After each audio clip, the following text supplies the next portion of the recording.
So let's start with step number 1, which is invest in yourself. So that is step number 1. What does invest in yourself mean? So invest in yourself is all about developing yourself, developing you as a person, and looking at your personal cash flow situation as well. So the first thing we need to develop is your financial intelligence. Guys, you need to learn the rules of the game of money. Unfortunately, we come from an education system that for generations have taught us how to become a good employee and earn an income, but it doesn't really teach us what to do with the income once we've earned it. So we get to age 40, we battered, we bruised, our expenses are higher than our incomes, and we've got all this unsecured debt, we've got credit card debt, we've got personal loans, and then people look at us and say, but you needed to be a little bit more disciplined with your money. Why did you make these stupid decisions? Well, you didn't know any better because we were never taught the rules of the game. How I always explain it to people is, if 4 of us sit around a table and we decide to play a game of Monopoly, and 3 of us have played the game 100 times before, and one guy has never ever played Monopoly, he doesn't know the game from a bar of soap, how long will it be before he goes bankrupt if he doesn't know what the principles and the rules of the game are? Not very long, because he won't know what needs to happen. And even if this guy is a very intelligent guy, he will pick up on what's happening. But by the time he's picked up, all the good properties would have been sold already, and he will already be so far behind the 8 ball that he probably never catch up. So that is where most of us find ourselves. We start trying to make ends meet when we're in our 20s, trying to figure out exactly what the adult life is about. And then we think, I don't have to worry too much about retirement or planning for financial independence. In my 20s, I've still got years and years and years to go. And before we know it, we have kids, we have a bond that we have to pay, and school fees, all of these expenses. And then suddenly planning for our financial future becomes 3rd, 4th, 5th, 10th priority. And we just don't do any of this. Secondly, we don't really know where to start. So we don't have a proper strategy to follow. We don't know exactly what we should do.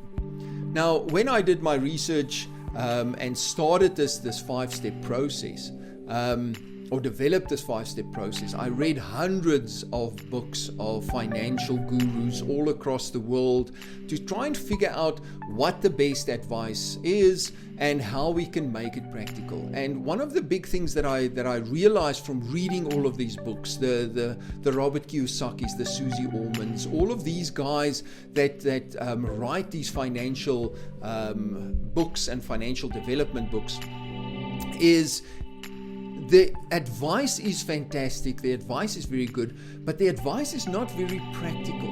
They tell you what you should do, they tell you what you need to get to, what you should invest in, but they don't give you a step-by-step plan to follow to get there. And then what that creates is a big knowing-doing gap. A gap between what you know you should do. When reading these books, you learn that you need to invest in an asset, that the asset should give income and all of this.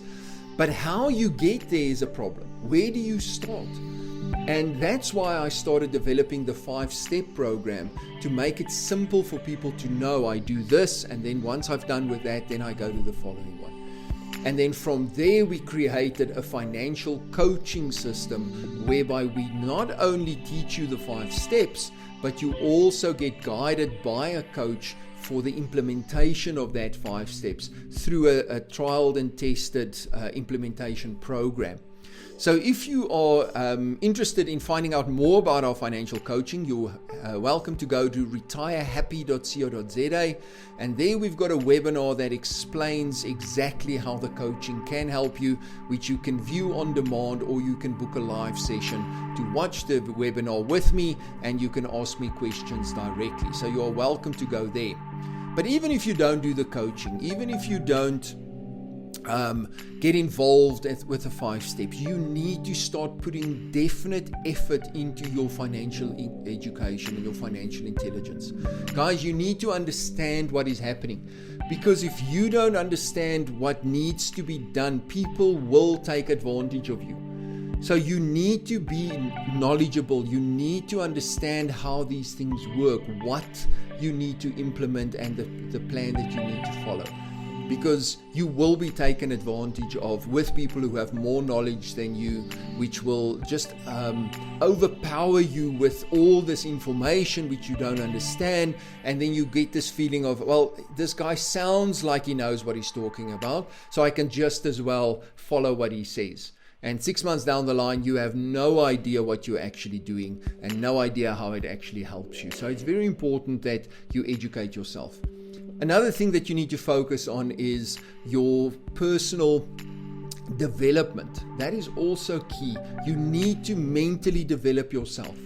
Your mindset needs to be developed, because there's a saying that is very true, and that saying says, wherever the mind goes, the body will follow.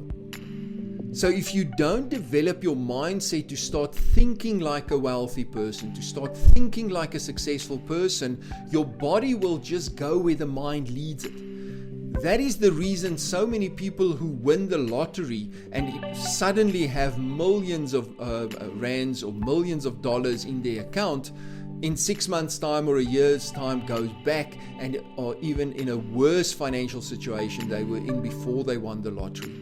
Because although their bank account changes, their bank balance changed, their mindset never changed. So they were still in that mindset of lack, that mindset of being poor. And what will happen? Wherever the mind goes, the body will follow. And the mindset will take the body and the physical situation they are in back to what the mind expects it to be, which is lack, which is being poor.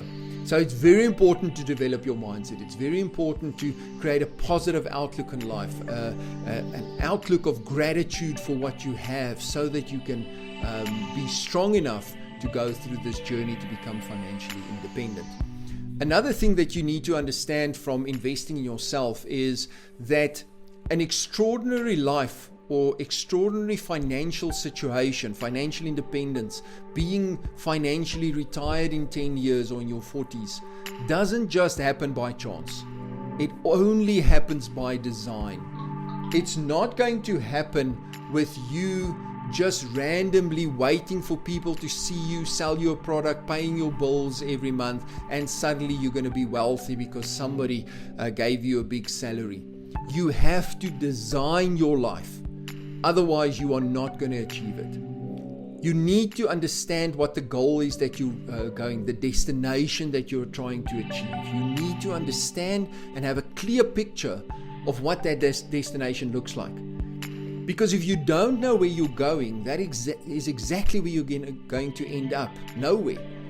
Because if I say to you, let's go on holiday, start packing. What is the first question you're going to ask me? You're going to say, okay, where are we going? And if I tell you, well, I don't know, don't worry, just start packing. You're going to say, but I can't pack because I don't know what kind of clothes to pack. I don't know what to do because I don't know where I'm going. I say, well, let's get in the car and start driving. Well, where are we driving to? Well, I don't know. And that is how we build our lives. We go through life saying, I want to be financially independent. I want to be wealthy. I want to have all of these things. But then when we say, well, where are you going? You don't know where you are going. You're not designing your life going forward. So it is very important. And that's why it's the starting point is invest in yourself first. What also happens with the invest in yourself phase is to first create financial stability. What does financial stability mean? It is where you have control over your cash flow and have the ability to survive with the income that you have at the moment. I see so many people that they always postponing to start their journey to go to financial independence. They say, well, I'm just waiting for my next salary increase, then I'll start improving my financial situation. well, maybe I've applied for this new job. Once I get that job and I get the extra income, then I'll be ready to start planning for my financial future. Or, well, I've got this debt and this debt and this debt to pay off. Once I've done that, then I'll have enough money available to start. Guys, the best time to start was 10 years ago. The second best time to start is today. Don't wait until X, Y, and Z first needs to happen. You need to get going with what you want to achieve in your life. There's no better time like today. So it is important that you have to create financial stability first. The first thing is you need to look at your budget, understand where your money is going so that you can have a positive cash flow every month with the income that you earn at the moment. And then you need to get rid of all your unsecured debt. That creates financial stability. You don't have this debt that is killing your cash flow. And secondly, you know exactly where your money is coming from and how much you're spending and how much you have left. That is, once you are there, you are ready to move on.